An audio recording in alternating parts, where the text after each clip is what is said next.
Cruz, and I live off of 42nd and 2nd. I'm Isabel Carmichael. I'm on 34th and 4th Avenue. My name's Selena Hermesi, and I work at McGeorge's Law on Vega.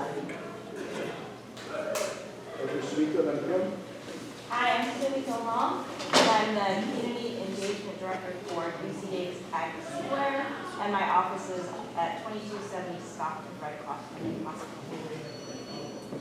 Hi, I'm Carter Martinez. I live on Marshall Way, which is between 4th and 5th, 33rd and 34th. It's a little in-between street there. And I also serve on the Sacramento Police Community Review Commission. Hi everyone, my name is David Gusto, and I am with the Office of Mayor Slanders. My name is Mary Condier. I work in Oak Park at River Oak Center for Children. I'm Sheila Osborne. I love Oak Park, but I'm in Tahoe Park. I moved to Tahoe Park, and I just come to the meeting still ago. Very outspoken, Jay. I'm Krista. I live on 35th and T. This will be your first time. Kelsey, I also live on 35th and T. Hi, I'm Lola. I live on 43rd and Broadway. Hi, my name is Angela Vega. I live at 36th and Y, and I work for Cash Community Against Sexual Harm, and that's right on Alhambra and Broadway. Hi everyone, my name is Petra. I work at ARI, the job center on Alhambra and F Street, and I live right next to Sacramento High School. Hi, my name is Gary. Go ahead. And the treasurer. Hi, my name is Gary Gopi. I've been in Fresno Park for almost 60 years, but I moved out about 20 years ago. I run the building. I've been running the president since 2016, and I'm a property owner, landlord, works and stuff, so I am the best in interest in my house here. Hi, my name is Diane Buffington, and I have property in Oak Park. My name is Yolanda Ashford, and I lived 20 years in Oak Park. I live on 32nd and 12th Avenue. Anyone we missed? You guys in the corner, you guys want to introduce yourself? I'm Eric, this is Tyler, I wrote the last 40 doing the story about what's happening. Oh, okay. Okay. So, with that, I think we'll turn it over to you guys just want to stand up here and tell me So first of all, thank you everybody for being here. Thank you for inviting us back.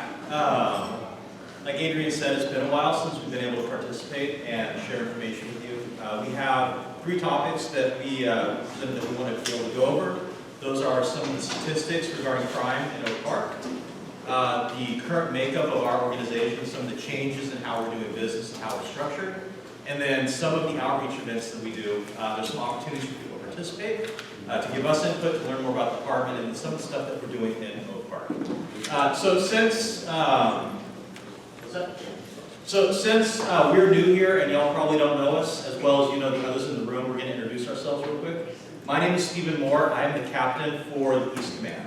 And so East Command is, it's hard to describe, it's all of the incorporated parts of the city that are east of Highway 99, south of Fair Oaks, and then north of like Florham Road. So anything that's city in that area, that is my command. I've been with the police department for about 20 years. This is the only law enforcement agency I've worked for. I grew up in a small town in Washington State, went to college in the Bay Area, studied computer engineering, got my degree, and decided that I didn't want to do that anymore. So I moved up here to be a police officer, and like I said, I've been with this organization for 20 years. I've worked a lot of patrol. I ran our police academy for a little while. I rode a motorcycle and did traffic enforcement. I ran our outreach division for about 3 years. And then most recently, I was the executive lieutenant up in the north area, so up in the Heights, before getting promoted to captain and coming out here to be the East area captain. Yeah, thank you. My name is Neil Sobolski, and I just want to say thank you to the Neighborhood Association for having us here today. It's very important to us. We've been in communication with the Neighborhood Association since we've been in our command, and today's the day, so it's awesome. Again, my name is Neil. little bit about me. I'm born and raised in Detroit, Michigan. So Oak Park, to me, is like home, like in that sense. Because if you've never been to Detroit, the way the streets are laid out, the houses, the brick houses with the front porches and all that, it reminds me of home. So I love being in Oak Park. Before I left Detroit, I went to the military. I was in the Marine Corps for 5 years. Lived and worked all over the place. Learned a lot of experiences. Came to California after I met my now wife, and been with the police department for 20 years, and spent most of my time in South Sacramento doing POP work. POP is problem-oriented policing. So you bring long-term solutions to neighborhood problems and issues that are facing the community and outreach. And then it was a patrol for a long time, and then I went to internal affairs. I was a lieutenant in internal affairs a couple years ago. I ran a federal grant that provides federal funding for agencies in the region. Just a very variety of jobs like you would if you did anything for 20 years. So super excited to be here. Now I'm the executive lieutenant, so I work directly for Captain Moore over the East Command. And each lieutenant in the command has a geographical area. Oak Park is my geographical area, so I like to refer to myself as like the Oak Park lieutenant. I handed out my business cards. It does have my direct line on it. And I will say this very bravely, use it. My cell phone number's on there, and not very many people call it. So that's how open I want to be with everybody. If you run out of cards, I have a QR code that you can link to your phone and send it directly to your contacts. So, like I said, as an executive lieutenant, my geographical area is Oak Park, and I'm also running a lot of outreach that we do in our command. Can you say your name again slowly? Sorry. Sorry, I just do this like the sound of it. My last name? Yeah. Sobolski. It's Polish. You want to go into current time? Yeah, so one of the items that the board recognized they really want to talk about, and so it's what we're going to lead off with, even if the flow of the conversation gets a little wonky at times, is what's going on in Oak Park as far as crime goes, right? That is one of our primary focuses, is addressing crime, hopefully prevent it in the first place, but then when crime does occur, addressing it and hopefully holding folks accountable if they need to be held accountable, getting folks on the right track. And so Neil is going to go over some of what we have been seeing in Oak Park. Yeah. And just to touch on one other item before I get into the few numbers. So we don't hold questions until the end. We're going to force you to listen to all the things and then have all the questions and go back and forth. If there are questions throughout, if you just get our attention or raise your however you want to do it, and then we'll address it at that time. But we hope a lot of the information that we plan to cover will be informative to you and answer some of your questions. So I handed out, hopefully everybody got a packet, if not I have more, 3 pieces of paper. One is a bar graph, one is a chart, and then one is a map. These are the Oak Park neighborhood crime statistics for 2021, 2022, and 2023. And as I was explained to somebody in the back before we started, is the 2024 statistics, they're going to be very minuscule because we're only into the beginning of March, so we're just now getting our January stats, so that's when we go back to the previous years, right? So the things that are covered, as you can see on the charts, are a lot of our Part 1 crimes, which would be like the violent crimes or thefts, larcenies, and burglaries. And you can see on the chart or on the graph that sometimes the numbers go up, sometimes they go down, sometimes they're drastic, sometimes they're not. And we'll get into some of our strategies in the police department and some of the work that we do that can kind of move that needle a little bit for the community. And I just want to emphasize, this is specifically, for your area. This is not citywide. This is not our whole command. This is for, on the map that you see on the back, it says beat 6A. That's what it encompasses Oak Park. So that's your neighborhood. So I just want to highlight a few of the things. For instance, for assaults, you can see in 2021 there are 411. 2022 they're down to 408. In 2023, 281. Now I'll say that for our city and for our region, and even nationally, 2020 and 2021 we saw very high crime statistics, right? So, but that number going from 2021 to 2023 is about 30% reduction. But on the flip side of that, you see things like vehicle burglary or motor vehicle theft seem to be going up, right? And there are reasons for that, right? And one of the things, I don't know, I'm not much of a TikTok person or anything like that, but there is a nationwide trend of stealing Kias and Hyundais. So I don't know if you've heard of it, maybe you haven't, but it was like a TikTok challenge. So you get young adults or juveniles that could very easily, very quickly steal those specific models of cars because there was the best way to say it, the design of it was faulty, and you can use like a USB drive. You pop the car on the USB drive and you're off, right? So we even saw like a lot of the vehicle pursuits we're getting into were some of these stolen cars, Kias, Hyundais, and stuff like that. The manufacturers have then, made some changes so that that fault can't be used. But that talks about the motor vehicle theft. I'd say for the vehicle burglaries, that's the one where, it's happened to me, unfortunately. Like someone breaks a window and they either rummage through your car, steal a radio, steal a purse, bag, whatever. So what we've seen is areas are targeted, such as apartment complex, businesses like parking lots, and it's not like, the way I explain it is, a person sees a bag or a laptop and they go directly for that. There's literally, we've seen, one person going through just breaking stuff, and then someone else is following and just looking, and then they move on. So we see the numbers just grow, rather than it being a pinpoint target because they see something to steal. It's more like, we're just going to check all this. So that's why the numbers go up a little bit. So, and like I said, just on the map, just to reiterate, that's specifically for your area, and these are the numbers that are correlated to that geographical area. You got a hand. I have a hand. Yes. Hi. Looking at the numbers, do you have Yes. statistics on how many of these resulted in criminal cases, conviction, anything like that? So I don't have the numbers on me or right now. Yes, we can gather that, but for the purposes of this meeting, because like it was mentioned, it has been a while since we attended, we just, instead of having a packet that thick, and we wanted to share something, but that is something that can be discussed in future meetings with people or just discussions about seeing that, because you're right, that's a good question. What's the correlation between how many crimes are committed and how many people are being held accountable for those? Well, why I'm really asking is because I'm curious what all counts as assault. I mean, a 484 misdemeanor or Yeah, assaults can be a strike felony? domestic violence. We were talking about this earlier. Domestic violence, a fist fight at a school or at there's not like bars like that like downtown, but it's a variety of things where somebody hits me in the leg with a baseball bat and I get injured. So assaults do cover a wide range of types of crimes. Real quick, sorry, because I think that's a great question. So about a year and 3 months ago, so November of 2022, the entire nation was asked to transition to a new reporting structure called NIBRS.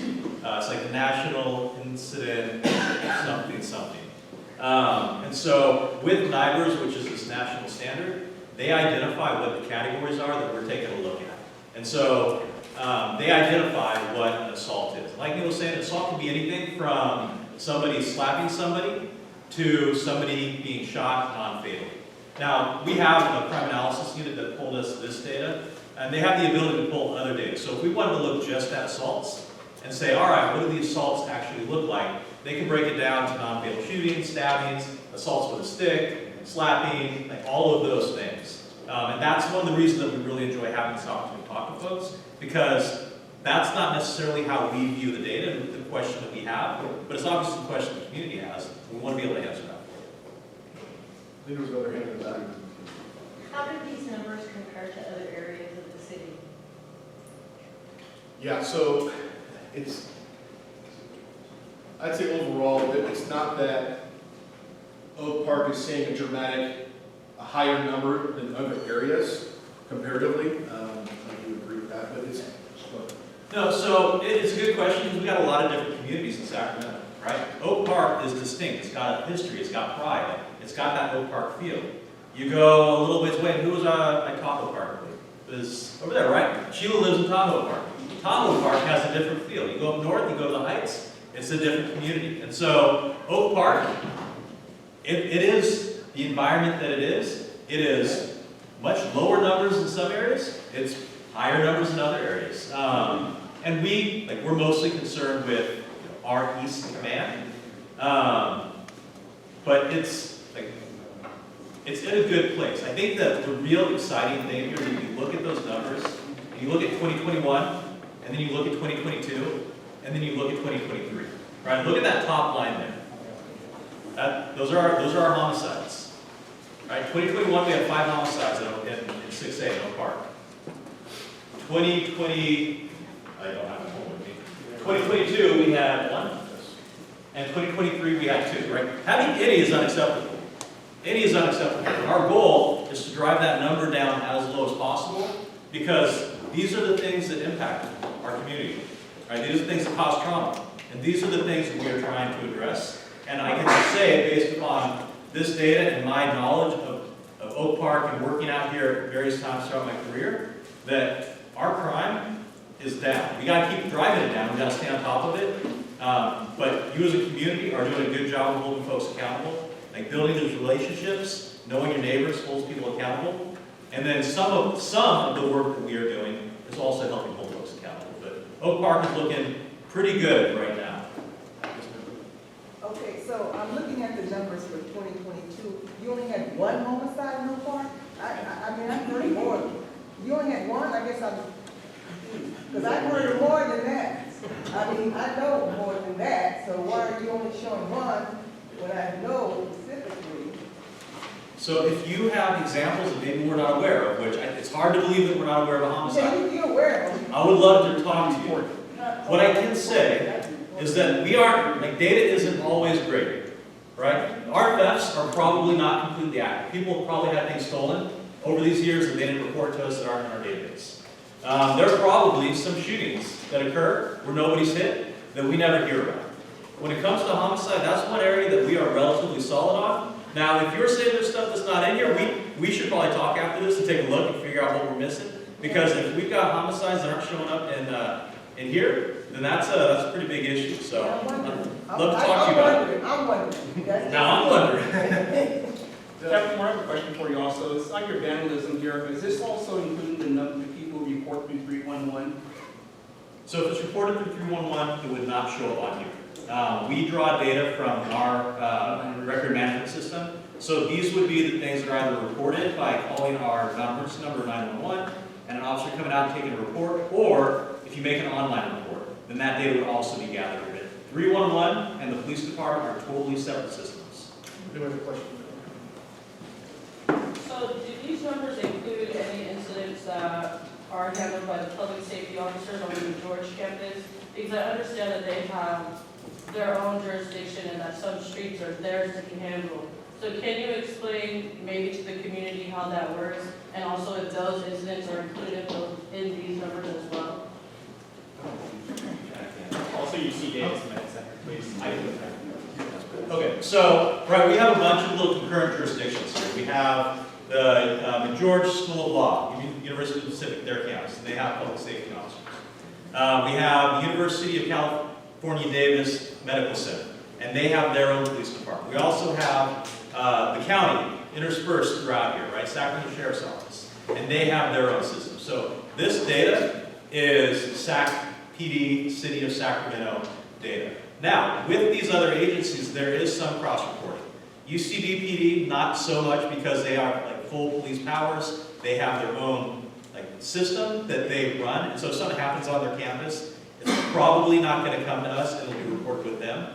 But with McGeorge, if they have a felony crime on that campus, then they will generally reach out to us, and we will assist them with that, and then we would ultimately take the report, and if there's an arrest to make that arrest. So that probably would be captured in here. If there's a car window broken or somebody's backpack stolen, we're probably not getting notified on that, and that would not be included here. Good question. So, Oh, yeah, do you still have a homeless impact team that, that deals dedicated, dealing with Yes. situations like that too? Yeah, exactly. So it's different than it was in the past. So just make sure everybody else heard, Gary asked if we have a homeless impact team. So yes, we do, and it's gone through some changes. There's been a lot of changes within the city, so thank you for the question. So what it looks like now, it's not siloed, right? So you don't have the police department doing one thing, and then code enforcement doing one thing, and then the Department of Community Response doing one thing. Everybody is cohesively working together under one city entity, not the police department. The police department is a part of that strategy. How it's operated, and I won't get too far in the weeds on it, is IMT, Incident Management Team. And folks that are really, really good at planning for big events or planning for big issues, lo and behold, are firefighters. The fire service, they actually started an incident command system, which we all learned today, on how to tackle big issues. Like they go to a big fire, they know how to get people in certain places to handle that, right?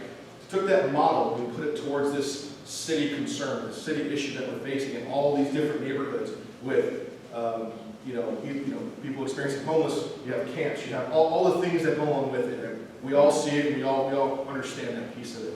So it's not the police department going out and doing non-police things. We have a function within that larger city team, and the direction comes from the people that run that team. And what they do is all the information is gathered through 311. And 311, for those that have used it or not used it or heard about it, it's a lot better than what it was. The system has been upgraded. It's a lot more smoothly all the time. I use it. I drive the district once a week. If I see things or I get neighborhood complaints, I'll go and drive by and look at it. I pull up my phone and I do a 311 complaint, right? On a variety of issues. So that's how the information is received. That way it's not one person who knows somebody making a phone call and all their stuff is taken care of when another part of the neighborhood is looking in disarray, right? So the information is received through 311. They collect information and realize, okay, is there a rapid response that's needed? Is this a large project where we need more resources? And so that every day they dispatch from this IMT model, and then you look at what services are needed, and we look at what services are available within the city of Sacramento, and then we delegate those duties to those teams to go out there and do it. So you don't have a police officer going out and doing something that has nothing to do with crime, right? Now there are components of crime within impact duties. We address those crime issues specifically, and if we're trained to see if there are other resources we connect that incident with to receive services, our officers are trained on how to do that. And the last question I have for you, what's your average police response time after someone calls? Because that's missing in here, and then sometimes people complain that when they do call, no one ever shows up. Right. Yeah, it's a good question, and we don't have a great answer right now because of some of the stuff I'm going to talk about later. So when you call the police department, whether it's 911 or a non-emergency number, you're going to get through to a call taker. The call taker is going to gather information from you, and they're going to start entering it into the computer.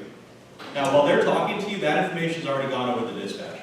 The dispatcher then receives these, and calls get triaged, right? Because just like if you go to the emergency room, the most serious injury needs to be handled first. Well, the most serious call needs to be handled first. So if we have somebody who's been stabbed, or we have an active domestic violence incident, then we need to get to that before we get to the parent who's arguing with their child, right? They're both important, but one of them has significant life matters right now. Some of them can wait a little bit. And so those calls will get entered. The high priorities, the priority 2 or priority 3 calls, those will go out first. I do not have our exact numbers, and then I'm going to cover one more part of that in a second. But in general, our response times to those high priority calls is somewhere in the ballpark 5 to 10 minutes. The lower priority calls are where people get frustrated, right? You call because your neighbor's playing loud music and you want them to turn it down. We want to come out to address that. We have to deal with all of these other calls first. And so those ones, they can take hours. If you're calling on a Friday or Saturday night about loud music, there's a lot of busy stuff going on right there. That one's going to take us a while to get to. Now, I am going to jump into something I was going to talk about later because I think it's directly proportionate to that. So in On January 13th of this year, we did something we had not done in at least 25 years in the Sacramento Police Department, and we created a new patrol district. Okay, so I am East Command. Like I said earlier, I have everything east of Highway 99, south of Fair Oaks Boulevard, north of Florin Road, that is incorporated city. That has all been one command. So for that area, on any given shift, I had one sergeant, and I had one team of somewhere between 6 and 9 officers. Okay, that's a big area. A lot of people need police services. A lot of people need us to help come and de-escalate things and diffuse issues. And those were the resources that we had. And you would see an officer driving from Alhambra and C Street down to South Watt and Elder Creek to handle a call and then drive back, right? Not the best use of our resources, but that's what we were able to do with what we had. We did a restructuring last year that allowed us to shake free some more sergeants, which was a real hang-up in creating a new district. So January 13th of this year, at 6 o'clock in the morning, we flipped the switch and created District 7. What that means and why that matters for us in this room is that now half of my district and the other half of my district are separated. So now you have cops assigned to that specific district. Less distance to travel, and you have a supervisor for each of those areas. So instead of one for that entire area, now you have 2. So somebody watching the calls, making sure the cops are doing what they need to be doing, checking up on things, being out in the field, providing better supervision for our police officers who are out there doing the work. And so what we are hoping, and this is why I'm going down this tangent, what we are hoping to see this year, and like Neil said earlier, it's way too early to have data for 2024, is that our call response times will go down, right? Because we're not driving from Alhambra and C all the way down to South Watt and Elder Creek. Now we're driving from Alhambra and C to MLK and 8th Ave, right? A lot quicker. So we will look at that, and if the historic response times are something you're interested in, that is an easy pull for us, and we're happy to provide that for you. So the one other thing I was going to touch on with the crime stuff is that in late 2021, early 2022, when Chief Lester took over as the Chief of Police, one of our top priorities was reducing violent crime in the city of Sacramento. And we believe that we're starting to see some of those strategies that were implemented come to fruition. And I firmly believe that on for a variety of reasons, we're starting to see some of our crime decrease for the first time in a few years. And the segue to that is talking about what are those strategies and what are those things we're doing. And that's the segue. It's back to Captain Moore, where he was going to talk about organizational structure, organizational training strategies, our violent crime reduction program, and how we're having our teams deployed out into the communities, and how that's changed from years past. So everybody here know that our current chief is Chief Kathy Lester? Okay. So she took over very in 2021, beginning of 22, from Chief Hahn, who was an Oak Park native. Right? Everybody knew him. Almost everybody loved him. Hard man not to love. Chief Lester, same way. Like, super intelligent woman. She came from the Sacramento area. She went into the Army, learned Russian, and then came back to work in the community that she loved. She started with our organization as a dispatcher. Right? So the person answering 911 calls or dispatching officers to calls. She got upgraded to community service officer. They're the ones you'll see out there in the light blue shirts. And then she got sworn in. And so she's been with our city and our department for 32 years in some capacity in law enforcement. So we are very, very fortunate to have her. Like Neil said, her top 3 priorities when she took office were addressing violent crime, enhancing the customer service that we provide, and ensuring that our employees are professional. Those were her top 3. All of them are super important. Those are the things that when Neil and I go to roll calls, those are things we talk about. Those are things when we get calls from community members like, hey, I think this was wrong. Those are some of the things that we are looking at. But going back to the violent crime reduction, we worked on a lot of stuff, right? In the past, when you had violent crime, what did the police department do? Nothing. Nothing? Right. That's one thing. Nothing else. Too much? Do we sometimes do too much? If there was a shooting in Oak Park, or a homicide, or some whatever, right? And something really bad happened, there are other times where you'd see the scorched earth, like swarm of cops stopping everything, stopping everybody, right? That's kind of what we're getting at. Right, so what we wanted to do was make sure that we're not doing too much. Right? 2021, bad year, a lot of violence. 2020, bad year, a lot of violence.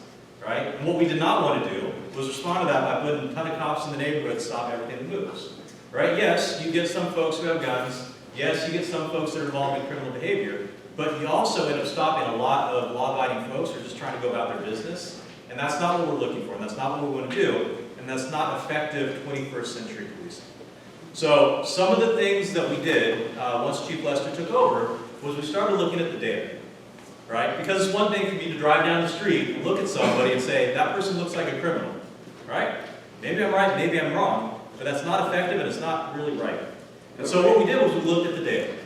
All right, where is crime occurring? And not what neighborhood is crime occurring, right? Because folks will say what neighborhoods crime is occurring in. But what block is crime occurring on? Right? That's what 21st century policing should be about. That's what data-driven policing should be about.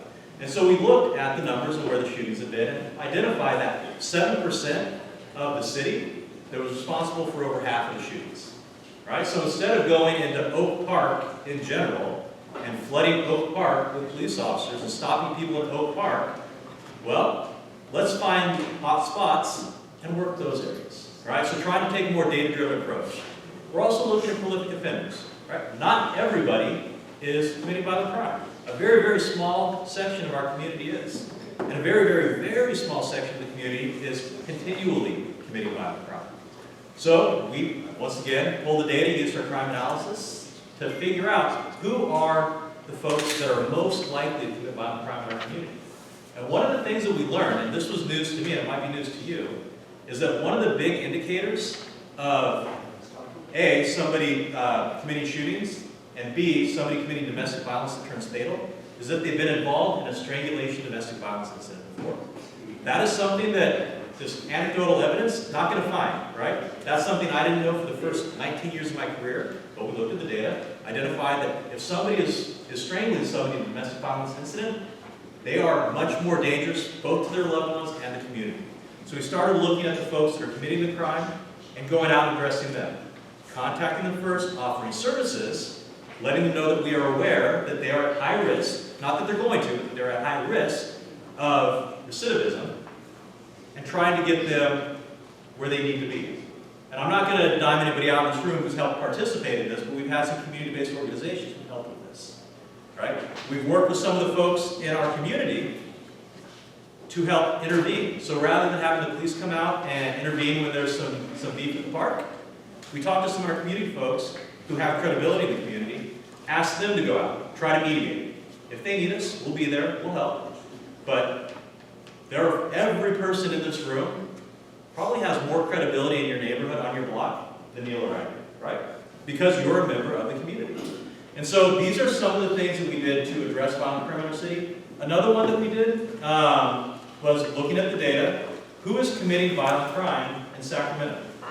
In 2019, 2020, actually I guess I did it in 2019, a lot of our violent crime was as a result of gang violence, right? One gang having to shoot another gang, shootings would occur, homicides would occur, and it was extremely problematic. In that kind of environment, we tend to address the gangs because that is where the crime is occurring. Well, what we saw in 2020, 2021, 2022 was that gang violence was no longer the primary driver of violent crime in Sacramento. Now it was interpersonal stuff, it was domestics, it was people getting into beef at the gas station, it was people beefing over social media. These things were resulting in shootings. And so it doesn't make a ton of sense. And let me back up.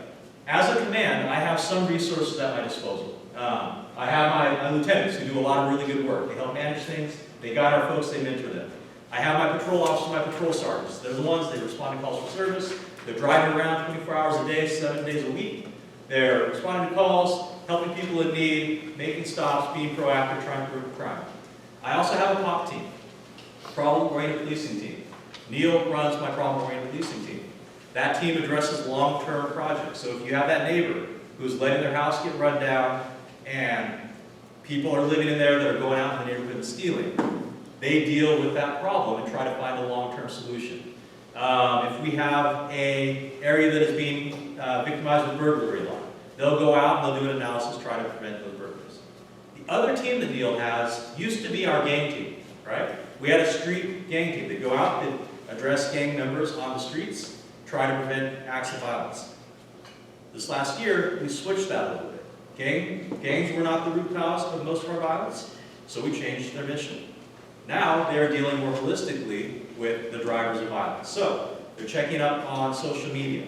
They are doing follow-up on the violent acts that patrol comes across. So, patrol goes out, they handle a call, somebody says, hey, my boyfriend beat me up and he's got a gun. We don't find the boyfriend. Well, now they're following up on that person getting that gun before it can be used on our victim again or somebody else. So we are really trying to take a more data-driven approach. It's something that Chief Lester is extremely passionate about, and it's something that I think is directly related to some of the decreases in crime that we've seen over the last 2 years. I can chime in on that because I'm passionate about my violent crime reduction team. So yeah, we don't, like the captain was saying, it's the gangs were not the driver of the violent crime. So with what he just explained, we don't refer to our officers that do that work as gang officers, street gang team. Because if I'm called something, if you put a name on what I do, I'm going to probably go want to do that, right? So we don't want them doing that because that's not what's happening. So they're called a violent crime reduction team. And the style of work that they do, like I said, is, you know, you investigate leads. So you're like lightweight detectives, right? You're not a detective. You don't work in an office like that and do those things, but it's the balance between the two. They still wear a uniform, they still get the same training, they still have to go and we feel have a much more positive impact on the real issues that are facing the community that we serve, and it's a lot more detailed follow-up. The cases are stronger, and instead of, you know, this is me talking, and I think Stephen agrees with me, is if I got a team of officers, in a calendar year, they're like, Lieutenant, we got 150 guns. And I'm just like, how much, you know, like, okay, then what? You know, there's 10,000 more out there. I'd rather get quality versus quantity. Like, put the work into the cases that we know that can go all the way, that are the most violent offenders, those prolific offenders, and, you know, that's what we care about. It's not about volume.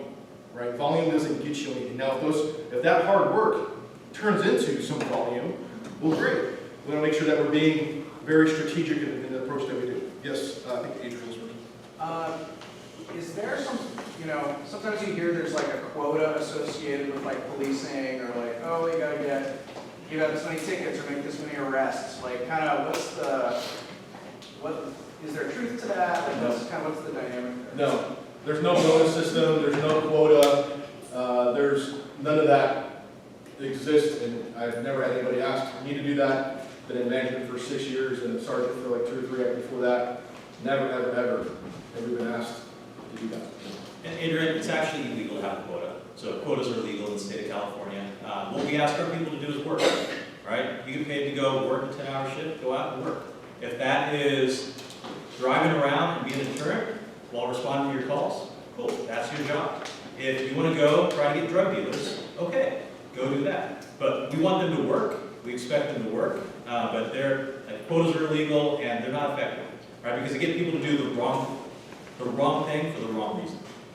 I think she had her hand up. Violent crime reduction team, Yes. is that a unit that's completely housed within the Sacramento Police Department, or is it InterAgency? I can answer. So our violent crime reduction team are SacPD police officers, right? So, like I said, we have East Command, and I have a team. North Command, up in the Heights, they have a team. When I say team, it's 4 cops and a sergeant, right? So, and then the South area is another police station, they have a team. We work together with our POP teams, we work together with detectives, we work together with each other, and there are some interagency, help, but sometimes you need that, right? But that's not like, that's a SacPD specific title, a SacPD specific strategy. And then one last point to that I want to offer is we're really big on consistency within our organization. So the way that Stephen and I run those teams are going to be just the same way as we communicate, right? So Captain Chandler up north and Captain Bales in the south area, all of our teams, you're not gonna have one team, one neighborhood being impacted in a different way or have a different strategy, meaning on how we do it, right? You're not gonna have, you know, a car loaded down with 4 cops jumping out on people in one area and then doing a, you know, social media investigation, writing a search warrant and having a pre-planned event. It's gonna be that second one everywhere. So are there any pre-established interagency teams or units that police in Oak Park? So, actually, let me take this because it's the one item I still have to do on the second, so read my mind. All right. Right, we do work with other agencies, we work with probation, we work with the sheriff's office to an extent. But what's new for the last, I guess, year and a half is that we're working better with our federal partners. We put in for PSP, it's a public safety partnership grant.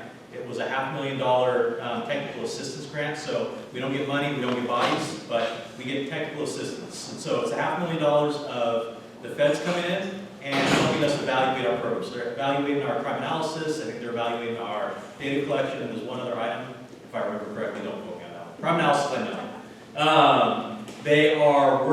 They are encouraging our federal partners to work with us. And so we recently had some issues with shootings downtown, right? So we worked with our federal partners to go and address that, addressing the drivers of violence, addressing some of the narcotic sales that were leading to violent crime. And so it encourages the partners to work with us, but it is it's a good, I don't want to say tool for us, but it's a great partnership for us to be able to leverage other entities to help us, because as anybody in here who works knows, like staffing is a problem almost everywhere. It's a problem for us. And so it allows us a little bit of help using federal resources rather than just our folks. We do not have any, like Neil was saying, we don't have any like jump out squads that will work with other agencies in Oak Park. With that being said, like Oak Park, it's interspersed county and city. So I can't speak for the county and what teams they have, because I don't run them. I can just say, we can talk about the resources that we have. Our specialized teams are in full police uniform, driving black and white police vehicles with lights on top. Now, so we do sometimes have to do surveillance, and we'll still have some undercover assets, but our enforcement, and I have no problem saying it's not a secret, we don't allow it. We don't allow that, you know, I'm kind of dressed funny, but I'm going to go enforce something. Like, I'm just using anecdotal words, right? Like, so if you're going to go out and do police work, you're going to wear a SacPD uniform. You're going to drive a police car because you're doing police work. In that sense, like the enforcement piece of it, right? So. One question. You're talking about, you know, the data-driven results and stuff. Some of us in the neighborhood have a perception that most of the violent crime is not committed by Oak Park residents. Is that a true statement? So are we talking most of the violent crime in the city or in Oak Park? Oak Park. Most people feel that it's by people outside the neighborhood that come into the neighborhood. So I can't say most is or most isn't. What I can say is that crime doesn't know boundaries, right? Just because somebody lives in Oak Park doesn't mean that they're not going to interact with people outside of Oak Park, right? There is crime committed in Oak Park by people from all over the city, all over the region. There's crime committed in Oak Park perpetrated by folks from the Bay Area. And I'm sure there are folks from our city that go and commit crime in the Bay Area. What we are trying to do a better job of is focusing, like I said, on those drivers of crime, the individuals. So when we have a case come in and we get information on a suspect, right? We get a name, we get a vehicle plate, we do a lot of work to figure out where that person comes from. So just because a crime is committed in Oak Park doesn't mean we're coming to Oak Park to solve it. Like, we're going to come to Oak Park to ask for help, and we're going to ask for information, we're going to ask for guidance, but we might end up in a whole different county when it comes to going and tracking that person down and holding them accountable for what they did to our community. I do not know off the top of my head like, what percentage is Oak Park, what isn't, and unfortunately a lot of crime is underreported, so there's crime that we just don't know about. Move on to my last question real quick. Other cities like San Francisco, and they have like, you know, non-police mental health crisis teams. Is that anything? So it goes back to what Neil was talking about with IMT, right? Every one of our officers, when they go through just after the academy, they get 40 hours of crisis intervention training. It's good training. It does not make me a psychologist. It doesn't make me a clinician. It doesn't make me that. It gives me some tools to help deal with people in crisis. What we leverage is our partnerships with the Department of Community Response, which is the city entity, and their partnerships with county mental health clinicians. So our role when we get a call, somebody calls and says, my family member is in crisis, they're threatening me or they're threatening themselves, and we get there and we determine it is a mental health issue, we will try to de-escalate it, we'll try to make everything safe, we'll try to detain the person, and we'll try to get them to help. Right? So if somebody's in crisis and they haven't committed some crime, then we're not going to take them to jail, we're going to take them to the hospital. We're going to take them to county mental health. Or if we have the resources on, so this mostly deals with the incident management team and the unhoused community, our officers, they're there to support. Right? Department of Community Response, which they do have additional training expertise, they are the primary point of contact. They will try to get voluntary compliance, they will try to connect people to resources, they will try to connect folks to housing, and we are only there in that capacity when things go sideways and we need to protect everybody. But we as a department, we don't have clinicians on staff like some other cities do. We have to use other city entities and other county entities that have that expertise. That was one of the reasons the Department of Community Response was stood up, is specifically for that, to address those things that are really not police. Do you know off the top of your head how many people work for the Department of Community Response? Is it one? I don't. Michael, do you happen to know? Yes. Yeah. Last I checked, I think they've gone through some restructuring. They had a team of 12 initially. I don't know where they're at now, but they work in conjunction, as Captain said, they work in conjunction with our Department of Community Response team. And the goal is, like I said, is to kind of get the information in one space so that we can go out and best serve the community. So I have to get those numbers. I know they restructured. 12. Oh, wait. Yeah, so first, it's kind of a general comment. Like, you're coming in here and you're talking about like data-driven policing and data-driven solutions, but like the only thing that we get is an extremely basic Excel graph here that lumps a lot of different kinds of crimes into very broad categories. And if we actually start to disaggregate these, and like the comment would be like, I do wish next time you come to a meeting like this that you give us that data and you allow us to interpret that data. And like we break a stack down, right? And you say like assault can be anything from somebody getting stabbed, a very serious thing, to somebody slapping somebody, which is not a serious thing, right? And like in your eyes, you said you might treat those somewhat similarly, but they're not similar. And so the comment would be like, next time, like if you're coming for a data-driven conversation, give us some good data. You know, like this isn't very good data, and that's kind of disappointing. But the second thing I would say, and this is a broader question, is around like your partnerships with community response and the idea of crime prevention. And you say like your top priority is preventing crime, as it should be. And you kind of point to these partnerships with entities like Department of Community Response. But ultimately, when we talk about a city strategy to reduce crime, there's a budget, it's a pie, and different organizations are allocated fixed amounts of that pie. And the Department of Community Response is extremely underfunded. And I think you probably know that. Like, they're not really able to actually contribute that way. But I also know that there's a lot of vacancies right now at the department. I believe halfway through 2023, it was over 100 vacancies at the department. And so I'm wondering if you can kind of like tell us, is we're looking from 2021 to 2023, a 30% reduction in total crime, but there's less police on the street, how you're responsible for that reduction in crime. And things like investments in community, development, parks, programs for children that are, empirically shown to reduce crime, why we wouldn't invest in those things instead? I'm wondering kind of your thoughts on these things. Absolutely. So you bring up good points, right? And I think we talked about it a little earlier. We play a role in this, but we're not the only role in this. So the city, we contract, I guess the police department does run the program now, but the city contracts with 8 community-based organizations to provide trauma counseling as well as violence interruption. And so they play a major role in that. There are folks in this room who came to the recognition dinner for those organizations in December. They play a role. Department of Community Response plays a role. The police department plays a role, and I think that by using a data-driven approach, we play more of a role than we would if we didn't. Staffing is tough everywhere, right? It's hard to hire folks, It's hard to retain folks. Sometimes it's hard to get folks to come into the office. And that's for the police department, the fire department, Department of Community Response, everybody in the city, and a lot of private entities. Money is also tight.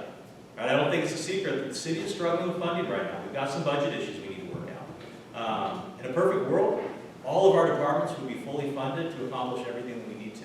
Unfortunately, we're not in that world right now, and so the city is undergoing some challenging times trying to figure out what they're going to invest in, what their core functions are, what the important items are, and how they can fund those to the levels they need for everybody to be effective. So if I gave the impression that we were the only people responsible for driving down crime, I apologize for that. That was not my intent.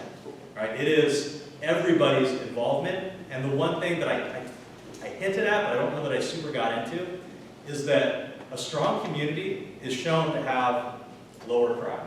People who know each other, who know their neighbors, who hold each other accountable, like those are the communities where folks don't come in and commit crime. I've lived in a bunch of different neighborhoods in my life.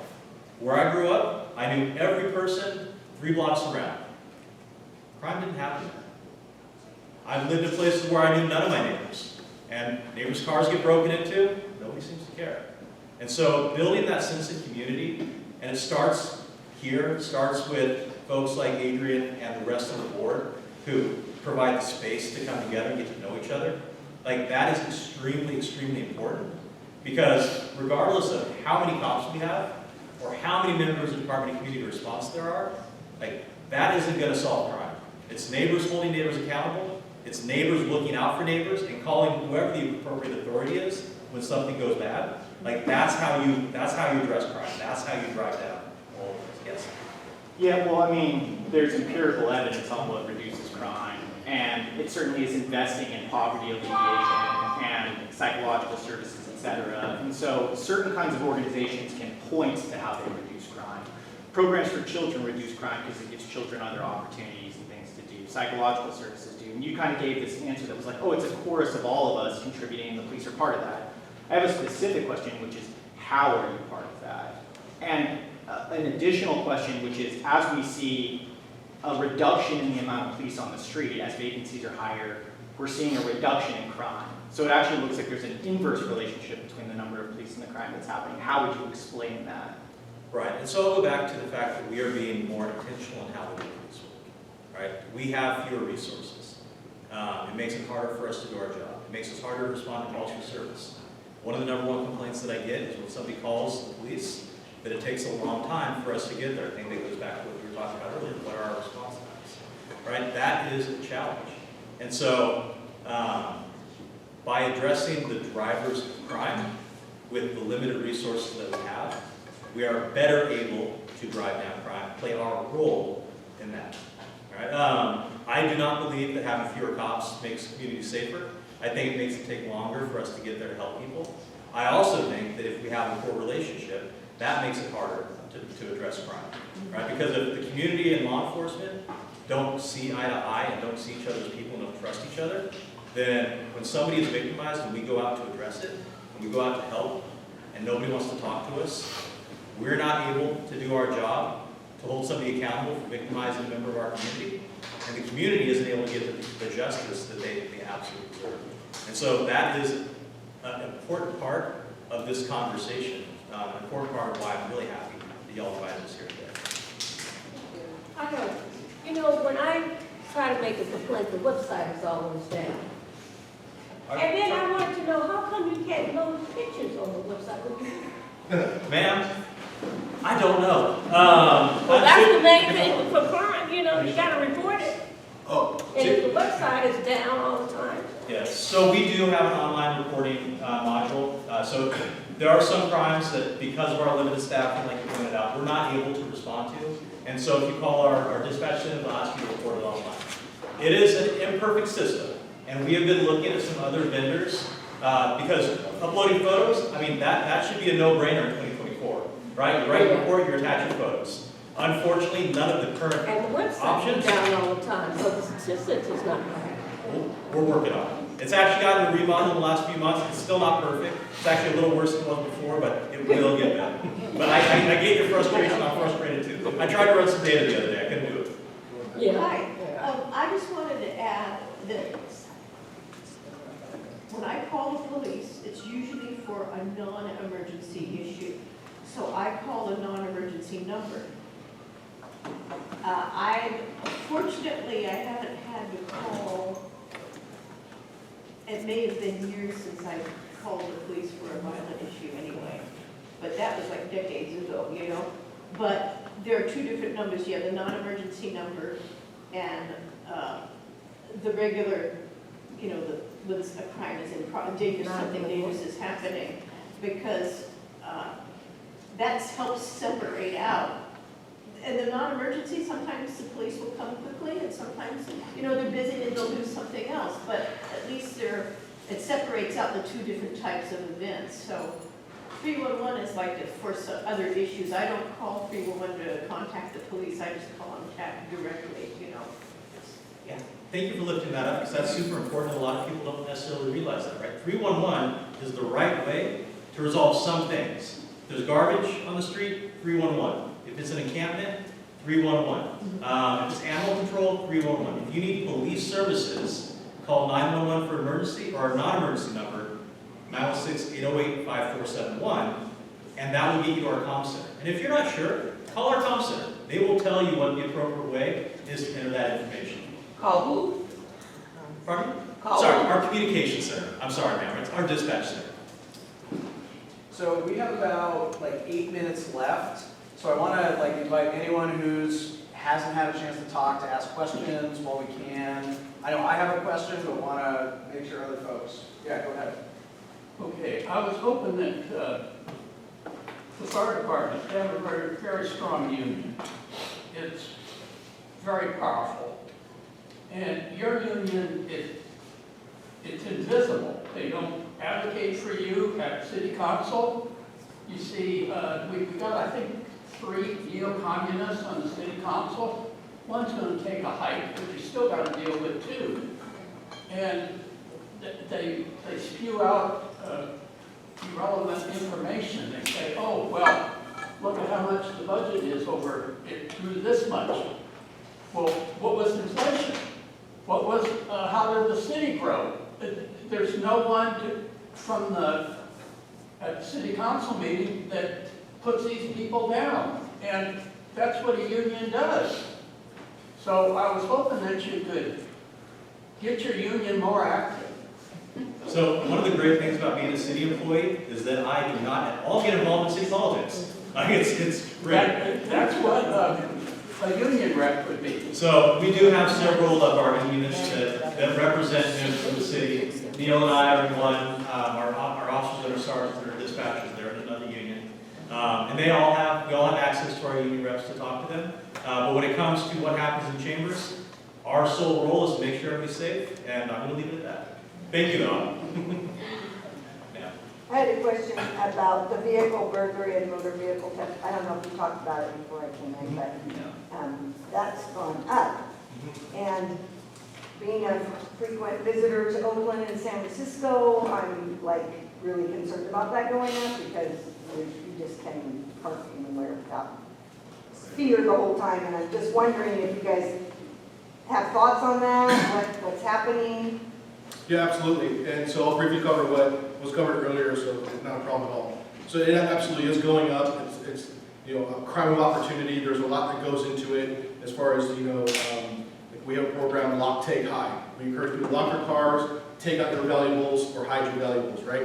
The idea is that your vehicle will not get targeted by somebody who wants to break in and steal your things, right? Because sometimes the breakage is actually more cost prohibitive than the item that was taken, right?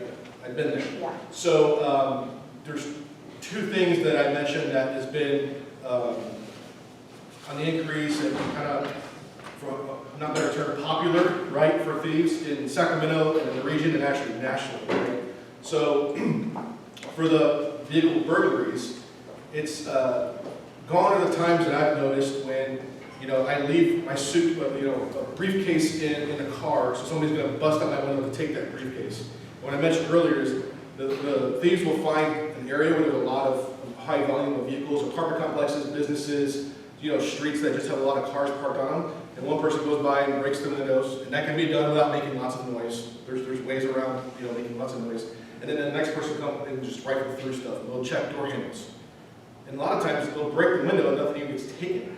So I believe that's where you see the rise in those vehicle burglaries.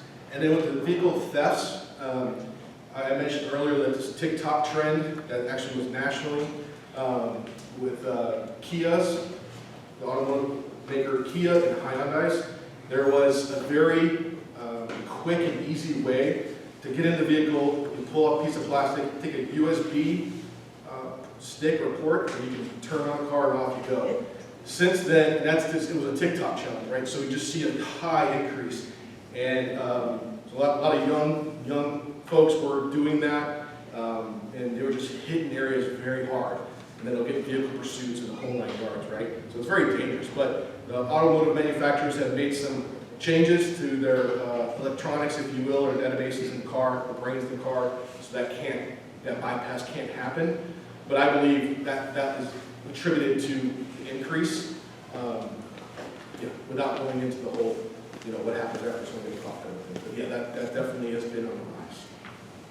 I think there's another comment over here, or Adrian, maybe one. I have a kid too, and my neighbor has a kid, and they tried to steal her kid recently and tore it apart. Mine so far, I have a push button, so I think it's a little different, but I've heard they can program your key or something like that. There's lots of ways to get it happen, for sure. But anyway, that was not my question. So with the budget constraints and reduction and all that, and going back to this gentleman's point, we have at-risk youth in our community. What do we have for them? Because I believe in prevention for pretty much everything. Prevent disease, prevent crime. It's very important. So how are we reaching our youth in Oak Park? Right. So there are a number of programs. The Salvation Army over Alhambra, they have after-school programming, they have a preschool program and daycare, they have a basketball program to give folks alternatives. The school districts, right? They're the ones that we primarily charge with taking care of our children. They have programs available. So if you go through, for us here, it's mostly Sac-City Unified School District. You talk to the board members there or their staff, they have resources available. For us at the police department, we participate in a youth diversion program. We partner with probation, the sheriff's office, and I think there's a couple other entities that participate, and we run a youth diversion program. So there are programs out there. We are not the primary provider, and I'm sorry, I almost forgot, the city has a ton of programs. Through YPSI, they have programs. There's some employment opportunities during the summer with landscape and learning. But the city does have some funds set aside for this, an entire department that provides services for the youth, and even here at the Oak Park Community Center, like there are opportunities for young folks. But what if those at-risk youth don't have parents that want to participate in those? How are you reaching those people who slip through a little bit?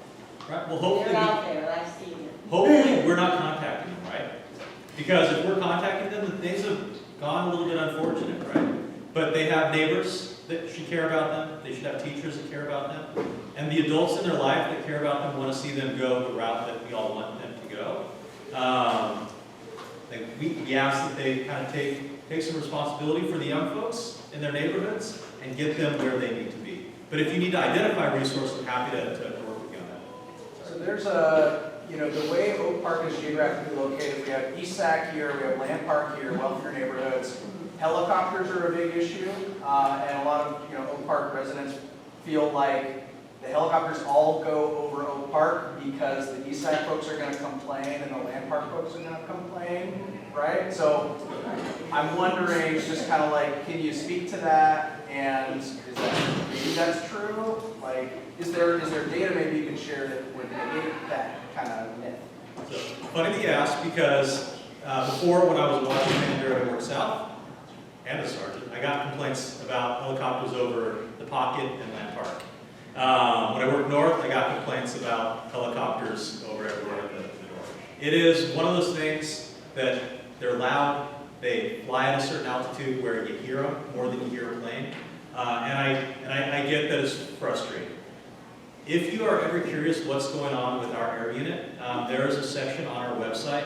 Our air unit, they do a daily blotter on everything that they've been doing. So you can take a look at what they are going to. I will say that they are an excellent tool for us in solving crime. They can get places quicker than we can. They have a phenomenal camera system where they can identify license plates for us. A lot of the times, if we're in a pursuits are dangerous, we really don't want to be in them, but at the same time, we want to hold people accountable. We can, once the air unit gets there, we can step away from the pursuit, and we will wait for that car to stop. The air unit will follow it, and then we will go to when the car stops and people get out. So I know it's loud. I can tell you there's no specific interest in Oak Park. We have the fortune/misfortune of being in the middle of the city. And so as the air unit is going from Natomas to like the industrial area off of South Lot, like they're flying over Oak Park. Yes? I think I can add to that. So you have our helicopter with the police department, and then you got the helicopter with the sheriff's department. And so there's some overlapping responsibilities. And there's not like, they go to work and they get, okay, you're gonna fly here and do this and do that. There are some times, like if there's a major crime scene, they can use their, great camera equipment and take aerial footage of it for future, for crime scene investigations. Also, we gotta help pay for the helicopter, so there's some federal funding with that. They do flyovers and checks of like critical infrastructure, such as water treatment plants, like Folsom Dam, things like that. And there's other things within the city and county of Sacramento that they do those critical infrastructure checks. And then sometimes it's just based on where they're at and where another call is, their flight paths. I'm not a pilot or anything, but there are a lot of other aircraft around, so sometimes they have to take a route that is only allowed for them to take. So don't have the answer, just wanted to provide a little more context. How many park rangers do you have? So the park rangers are actually their own department. They don't work for the police department. They are part of YPSI. They used to be co-located with us. They moved to a different spot. I was speculating, Michael, tell me if I'm wrong, but I'm guessing like 12-ish.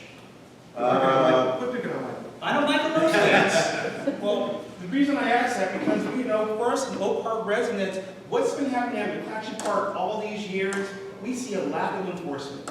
It is frustrating. I'm there at the park every day. I have to leave here. What we see every day is like law is not being enforced. That's the nicest way I can put it. And I'm hearing what you're saying. Well, Gary, when I meet you again for the Oak Park Little League and the rest of my other teams for outreach, and like we're going to do last year, we're going to do it again this year. We can continue those conversations, and then I'll definitely have some conversations with some of the park rangers folks that I can connect you with, and we can get that going. But it's beyond that. I hear you. Meaning, it's not just when events are happening. It's not just when children have events or the community is having an event or what have you. It should be for all the time. So I'm happy to work with you and at least be the voice and at least get be connected with that and others as well, because we want all of us to be safe. Hi, Michael Blair, did you have? Yeah, so this is a follow-up to Adrian's question with the helicopters. With technology improving, are you all thinking about maybe going to drones, which might be a little quieter? Yeah. So we do have a drone program. There are cities in the United States, Chula Vista being kind of one of the forerunners on it, who have a drone as a first responder program. It's a smaller city, so it's easier to cover. I am not saying we would never try to go that route. Drones are, they're cheaper, they are quieter, and you're able to have them up more frequently, but we are not there right now. There are a lot of considerations to it, right? Like with the helicopter, it's loud, but it's there. And so that alleviates some of the privacy concerns folks have. Drones, a little bit different. We have a very locked down drone use program so that we're not infringing on people's privacy if we don't have to, right? They're used primarily for critical incidents and that kind of stuff. There are circumstances where we absolutely are not allowed to use them. And for something like you're talking about, that is currently outside of our policy. In the future, maybe we get there, but we're not there right now. Okay, so I know we also have a couple last one, I know we have a couple folks who are like community representatives with kind of police accountability entities. So I know we have a couple of you guys. Do you guys want any, I just want to give you guys the floor if you want to have any, make any comment, ask any question, whatever that might be before we go to announcements. Just want to invite all of you who are concerned with community policing and want to share your experiences or stories with the police department. You can come to our regular monthly meetings. We host public meetings on the second Monday every month at 5:30. So this coming Monday, March 11th at 5:30, we will be having our commission meeting where we'll be discussing our 2023 annual report and recommendations. So welcome you all to come and tune in and participate in that. It will be at City Hall, 915 I Street. And if I had any questions to ask, because I wasn't trying to, because I was really just trying to observe, and happy to answer any questions and talk with the officers afterwards. But I would appreciate knowing, what are the metrics for efficiency and success of some of the programs that you mentioned tonight, particularly like such as the use of the area when you're talking about as a tool for crime solving. How many crimes addressed or clearances related to crimes? Is there any tracking that we're at part of it? Sorry, I'll speak up again. They do keep data. They have a command structure. I do not know what their data is, but they do log every flight. They log the calls they respond to. Some of it is a little amorphous, right? Like when we have a pursuit that we pull out of and the air unit follows and we catch that suspect, it's hard to say if we continue to chase that car, what would have happened, right? Maybe it would have stopped and pulled over on its own, and we would have resolved the issue safely. Maybe that car would have kept going and gotten in a crash, and somebody would have gotten injured. And so it's hard to say what the outcome would have been if the air unit was not there. And so for me, not having the data, I can only speak anecdotally that there are a lot of times when that air unit, and it arrives, it makes things safer for the public, and it makes things safer for the officer, and it leads to a successful resolution of whatever the crime was. I appreciate your candor in sharing that, and wanted to lead you to a follow-up question of not knowing the outcome or whatnot, but knowing that there's an open crime data portal where members of the public can go and see where crime is reported and where it's happening across the city. When crime is reported where the air unit is included in that response, is that tracked in the total calls, like response calls for service? Is there a way for members of the public to see which crimes the air unit responds to? Right, so it will not pop up in the open crime data portal, which is, I believe, still broken. We just did the website remodel, and so they were trying to fix that. There was a permission that needed to be fixed. But it will pop up in our air unit log. And so, like I mentioned earlier, every day log gets uploaded of everything that the air unit did during that shift. And so if you look at that, you'll be able to see where they're going and why and for what purpose. All right. Thank you guys. We're going to give them a round of applause for So thank you. I really appreciate it. Thank you for allowing us to come here and speak with y'all. And also, I mentioned the staffing shortage earlier. We are hiring. All right? We're hiring for cops. We're hiring for dispatchers. We're hiring for records clerks. We're hiring for a lot of positions. And we want members of our community to take these opportunities to come out and serve the communities they grew up in, and the communities they live in, and the communities they work in. And I will remind you, it should be a passion, it should be a calling, and I hope that it is. But it is also a great opportunity to establish yourself in life. You can seat yourself firmly in the middle class, working for the police department, right? A lot of us came from areas like lifestyles where we didn't have a ton of money, and this is way more than we thought we would ever make. So whether it's for the love of the community, the love of justice, or you just want a really good job that pays okay and gives you vacation, like talk to the folks that you know. We don't have an age limit. Have them apply, have them join us, have them police your community, please. Thank you. All right. So we're going to switch over to announcements now. So this is where folks have things to share, events coming up. This is the opportunity to do so with other community members. So Not a question. Okay, I want y'all recycled. I got some stuff for you. Okay, right. So, I have a few announcements. Again, raise your hand if you got announcements. So number one, the Oak Park Farmers Market is restarting in April. April 6th, Saturday is opening day. The Food Literacy Center is taken over the program, and so you guys might remember back when NeighborWorks tried to run it for a year, it actually ended early, it was not particularly successful. Come out and support this market or else it will go away. The Oak Park Farmers Market lost a lot of ground to the Midtown Farmers Market, quite honestly, and so we need to really get a lot of those, those vendors back. So April 6th. This Oak Park Community Center is doing an event on March 30th. It's called Egging It On. They're gonna have green eggs and ham. I think it's a good family. So Saturday, March 30th here at OPCC. Kim, you want to give us the overview about the blood drive? So there's some flyers from there, there's some lifesavers. Perhaps you can be a lifesaver too. I don't have QR codes yet for this, but this is coming up May 23rd. We're partnering with Oak Park Neighborhood Association and University of Pacific. We're going to do a blood drive over there at the nursing school. And you get a mini physical, they check your iron, blood pressure. They're good at that. Yeah. And there's a blood shortage out there, so if you feel like donating, please come be a part of this. Great. Rosalie. I'm here just to promote the Oak Park Fix-It Cafe that is this Saturday. It's always the second Saturday of the month. I did print a few flyers. It also has if you want to get a reminder email, anybody want one? So the Oak Park Fix-It Cafe, she came to the Fix-It Cafe. I gave her my only flyer last time and she came. One of the things that we have, if you don't have broken things, everybody has knives, and we have knife sharpening.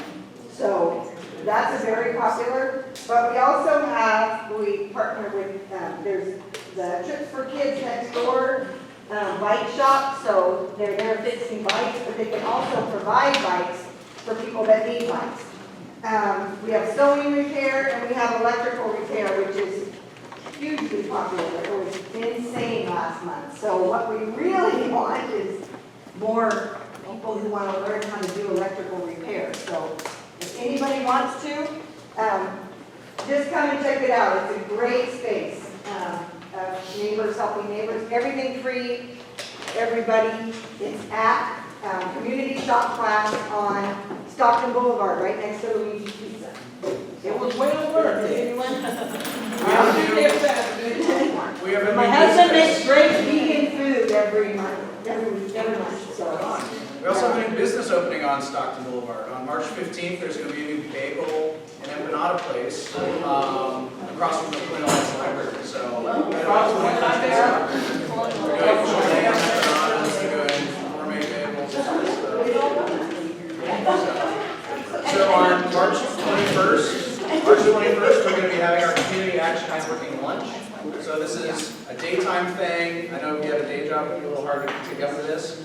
But this is primarily for community-based organizations that serve Oak Park residents to connect and network and try to layer the services. So, if we have a workforce training folks here, and other workforce training folks here that don't know about each other's programs, this is an opportunity for us to get lunch and talk about how we coordinate services to our community members so we can direct folks really efficiently to the services. What's the time? It is March 21st, 11:30 a.m. to 1 p.m. It's going to be at Salvation Army and free food. Salvation Army. What day is that on? It is Thursday, March 21st. And there's flyers over here. Okay. So raise your hand if you have announcements. Any other announcements? All right, let's go. Go to you first, Tamiko. Okay, so my usual set of announcements are in partnership with the city, wherever my there's gonna be a funding opportunity for organizations that serve kids in these neighborhoods that have science, technology, engineering, and math, STEM activities. There are gonna be 5 grants of $10,000 each. So when that notice of funding opportunity comes out from the city, I'll email you all the details. So if you're a provider or you're a community organization and you focus on like STEM, educational, or career pathway things for young people, please let me know. I have a flyer here and I would love for you to sign up so I can tell you when that funding opportunity opens. Okay, second, in partnership with the Sacramento Youth Commission, the youth commissioners are holding an Aggie Square listening session for young people to understand like what are the issues that young people care about as we develop programs inside of Aggie Square when we open next year. We want to make sure that those programs are responsive to and aligned with the interests of young people. So the youth commissioners are going to run this whole workshop and a listening session. It's on March 20th in a couple of weeks at elementary all the way through high school. And I was like, are you sure you want to go that route? But the commissioners were up for it, and I don't want to get in their way. That's what they're doing. So it's from 4 to 5:30. Again, I have a flyer. And then I've talked about a bunch of times these career workshops that we're doing to help people who are interested. If you're interested or you know somebody who's interested in being an employee at UC Davis and just hasn't figured out the right way to crack that process, we have monthly sessions. And this month, the session is all about interviews. So how to prepare for job interviews at UC Davis, but also more generally. And we'll do mock interviews, and we want you to bring your resume, and we want to offer support and help for people who are job seekers. So again, the flyer and information to sign up is there. I also always carry around those flyers for the housing stabilization programs that are funded by Aggie Square and implemented by nonprofits in the area. So Step Up and Salvation Army. So if you know somebody who has needs help with catching up with utility bills or rent, or is displaced from Oak Park and wants to come back, there's housing assistance for people in those programs. Okay. Thank you. I just want to remind everyone that the city's finance department is holding community meetings for discussing the budget. So these meetings are really an opportunity to hear out like how the city has pretty much structures the budget as far as like planning, what they do from past to present to future, and they'll be discussing the deficit as well. And that's pretty much what these meetings are about, to get community input as far as how they're going to strategize around working through the deficit. We're currently, if you don't already, we're in a $66 million deficit. This is already forecasted, so the way the finance department works is they plan 5 years in advance, so they're aware of this since last year. So we're coming at a time where we'll be approving a new budget in June. So I just encourage you all to go out to this meeting. The next meeting that's closest to here is at the Fennell Center on March 13th. From 6 to 7 p.m., so that's the one on Middleview. Go out to these meetings, and I encourage you to share what you care about, share those things you think the council, mayor need to prioritize in the budget. And I also encourage you to push that out to your council member, push it out to the mayors, send emails, let us know what you care about. So they're going to take that into account when they discuss the budget in May. So there's a question. I was at the first meeting in Natomas, and the question was, well, how much weight does public input carry in this? They're going to account for, currently departments are discussing how they're going to strategize on the deficit, and they have their own plans, but public comment is going to weigh heavy as well, but that also depends on how much they hear from the public. So encourage y'all to come out to those meetings. There's going to be one at the Fennell Center on the March 13th, and one servicing Midtown, downtown, and at the Coney Community Center. So you can go to any one of them. But I encourage you to go to the Pinnell Center because WDA2765. And a lot of your community representatives will be there as well. I saw a lot of commissioners out yesterday just getting information. But I do encourage you all to speak about what you want to see come on in this next budget. So they're going to carry that very thoroughly. If you're interested, if you also want to share those with our office, the mayor's office, go to engagesac.org, email us, let us know, hey, please take this into account. There's folks advocating for youth programs. So I encourage you all to share that with council and everything. Okay? Thank you. And then tomorrow, so this is for my day job, just, what do they call it when you like promote your day job? It's a shameless plug. So my day job, work for a nonprofit called Valley Vision. We manage an Oak Park air monitoring network. So we have a network of 10 air sensors deployed in Oak Park to monitor air quality. And so we're actually having a luncheon here tomorrow. Actually, it's in the multi-purpose room tomorrow to talk about environmental justice and air quality in Oak Park and about some new funding opportunities coming from the feds to invest in air pollution reduction in Oak Park. So tomorrow, 12 in the multi-purpose room. Come on by. We'll have free food from Hack and Takeout. It'll just be 12 to 1:30. There's flyers here.